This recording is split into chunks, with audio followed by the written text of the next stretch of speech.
आकाशवाणी भोपाल से प्रस्तुत हैं प्रादेशिक समाचार।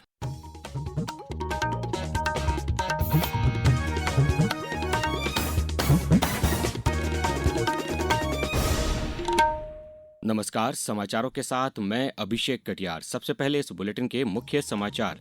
प्रधानमंत्री नरेंद्र मोदी आज बेंगलुरु के दौरे पर 3 वंदे भारत एक्सप्रेस ट्रेन का करेंगे शुभारंभ। केंद्रीय रक्षा मंत्री राजनाथ सिंह उमरिया में आज रेल कोच इकाई का करेंगे भूमि पूजन। ग्राम विकास के लिए नर्मदापुरम जिले की 10 पंचायतें होंगी पुरस्कृत। और मौसम विभाग ने आज प्रदेश के 10 जिलों के लिए जारी किया बारिश का येलो अलर्ट। अब समाचार विस्तार से। प्रधानमंत्री नरेंद्र मोदी आज कर्नाटक के एक दिन के दौरे पर रहेंगे। श्री मोदी बेंगलुरु में केएसआर रेलवे स्टेशन पर 3 वंदे भारत एक्सप्रेस ट्रेनों को हरी झंडी दिखाकर रवाना करेंगे। इनमें बेंगलुरु से बेलगावी, अमृतसर से श्री माता वैष्णो देवी कटरा और नागपुर अजनी से पुणे जाने वाली ट्रेन शामिल हैं। इसके बाद प्रधानमंत्री बेंगलुरु मेट्रो की येलो लाइन को हरी झंडी दिखाकर रवाना करेंगे। श्री मोदी आरवी रोड रानीगुड्डा से इलेक्ट्रॉनिक सिटी मेट्रो स्टेशन तक मेट्रो की सवारी भी करेंगे।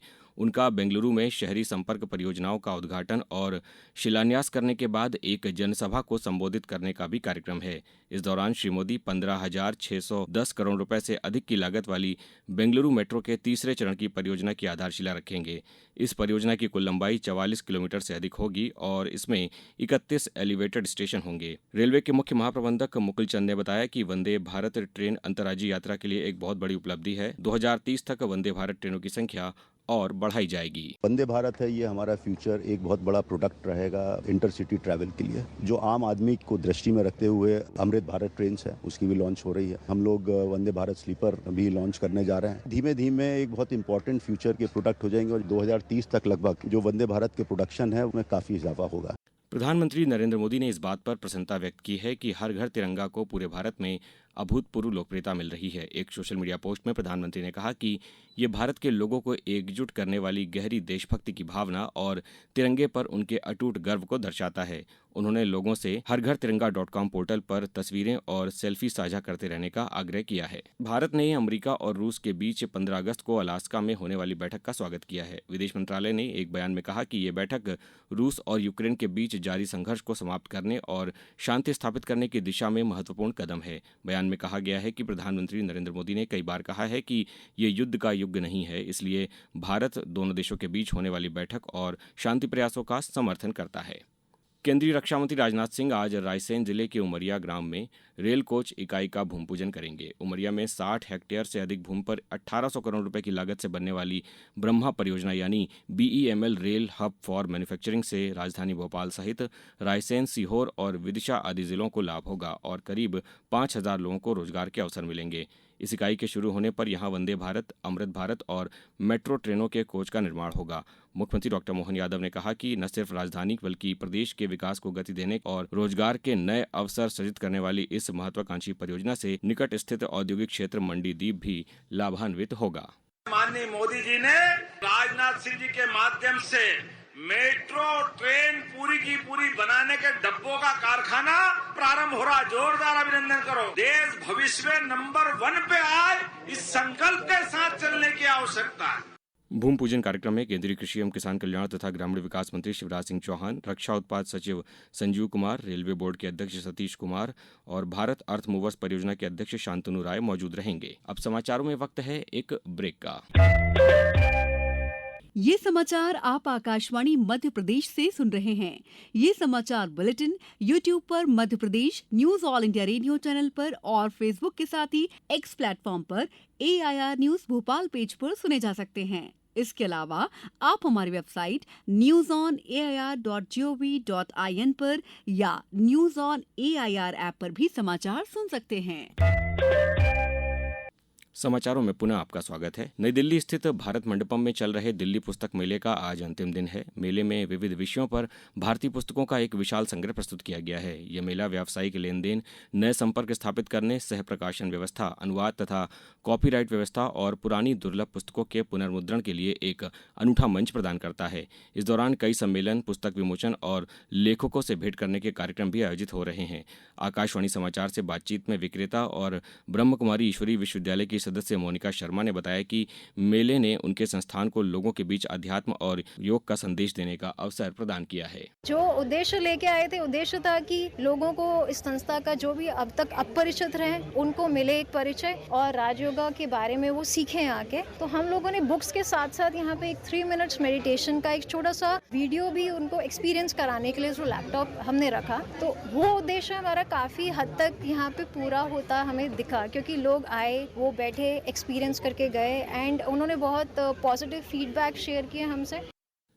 निर्वाचन आयोग ने देश के विभिन्न राज्यों और केंद्र शासित प्रदेशों के 334 पंजीकृत गैर मान्यता प्राप्त राजनीतिक दलों को सूची से हटा दिया है। ये दल 2019 से 6 वर्षों तक एक भी चुनाव लड़ने की अनिवार्य शर्त पूरी करने में विफल रहे हैं। इन दलों के कार्यालयों का भी कोई अता पता नहीं है।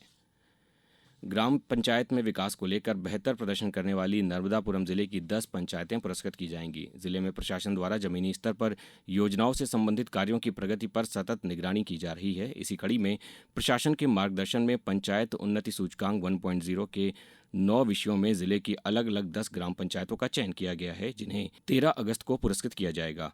राष्ट्रीय ग्राम स्वराज अभियान के जिला कार्यक्रम प्रबंधक रविंद्र शर्मा ने बताया कि पंचायत उन्नति सूचकांक ग्रामीण स्वशासन संस्थाओं, पंचायतों के समग्र विकास, प्रदर्शन और प्रगति के आकलन का एक पैमाना तय किया गया है। पंचायत उन्नति सूचकांक के 9 विषयों में से गरीबी मुक्त पंचायत में ग्राम टांगना, स्वास्थ्य सुरक्षा में जुझारपुर, चाइल्ड फ्रेंडली में खैरुआ, पर्याप्त जल के लिए अमूपुरा, स्वच्छता और हरित पंचायत के लिए भांगिया और आत्मनिर्भरता में मुहारी कला, सामाजिक रूप से न्यायपूर्ण पंचायत के लिए दतवासा, सुशासन के लिए गुराड़िया जात और महिला अनुकूलता के लिए पंचायत बीजमानी ने जिले में अव्वल स्थान प्राप्त किया है।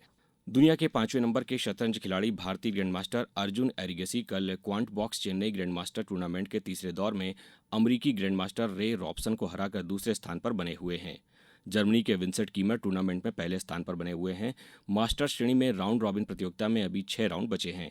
भारत के एक और ग्रैंडमास्टर विदित गुजराती ने भारत के ही निहाल सरीन पर जीत के साथ वापसी की है। वहीं इस सीरीज के सबसे युवा वी प्रणव ने शीर्ष वरीयता प्राप्त अनीश गिरी के साथ ड्रॉ खेलकर अपने खेल से सबको प्रभावित किया है। मोहन बागान सुपर जायंट्स 134वें डूरंड कप फुटबॉल टूर्नामेंट के क्वार्टर फाइनल में पहुंच गया है। ग्रुप बी के आखिरी लीग मैच में मोहन बागान ने कल डायमंड हार्बर एफसी को 5-1 से हराकर ग्रुप में शीर्ष स्थान हासिल कर लिया। अब रुक करते हैं मौसम का। मौसम विभाग ने आज भोपाल, नर्मदापुरम, हरदा और बैतूल सहित 10 जिलों में तेज बारिश की संभावना जताई है। विभाग ने श्योपुर, मुरैना, पन्ना, कटनी, अनूपपुर, डिंडौरी, मंडला, सिवनी और बालाघाट सहित कुछ अन्य जिलों में येलो अलर्ट जारी किया है। मौसम विभाग के अनुसार बंगाल की खाड़ी में लो प्रेशर एरिया एक्टिव होने से 13 अगस्त से फिर से मध्य प्रदेश में तेज बारिश का दौर शुरू होगा। टर्फ और साइक्लोनिक सर्कुलेशन एक्टिविटी होने से ऐसा होगा। अगले 5 दिन तक कई जिलों में भारी बारिश होगी। किसान कल्याण तथा कृषि विकास विभाग ने प्रधानमंत्री फसल बीमा योजना के अंतर्गत बीमा कराने की तिथि बढ़ा दी है।